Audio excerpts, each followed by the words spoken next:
Aí galera, bem-vindo a mais uma videoaula. Vou falar sobre regras de arredondamento.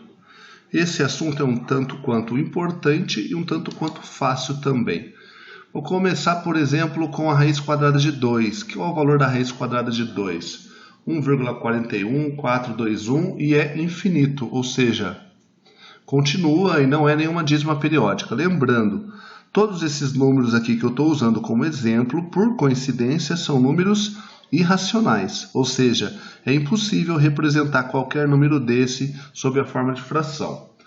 Vamos arredondar esse número para duas casas decimais. O símbolo de aproximadamente é esse daqui, tá? Como eu não coloco o número exato, eu sempre tenho que usar esse número aproximadamente, tá? É o sinal de igual com o tio em cima.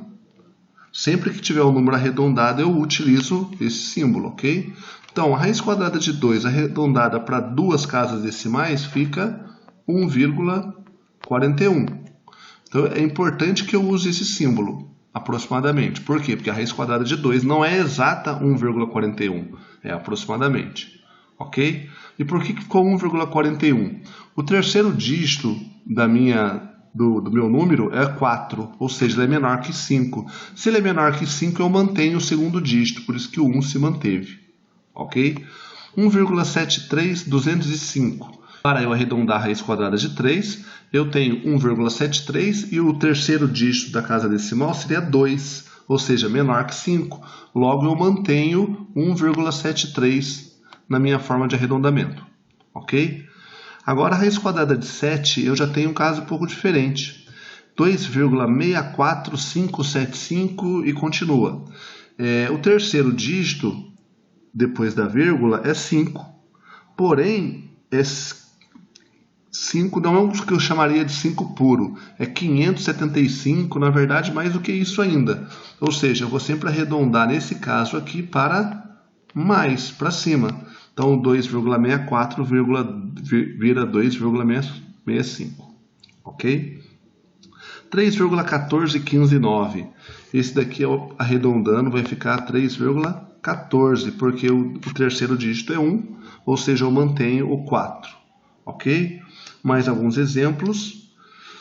Aqui eu tenho números finitos, porém, eles também é preciso que a gente siga as regras de arredondamento. 2,736, eu analiso o terceiro dígito, é 6, é maior que 5, ou seja, isso aqui é aproximadamente 2,74, tá? 6, como é maior que 5, sobe o dígito anterior. 2,733, isso aqui vai ser aproximadamente 2,73.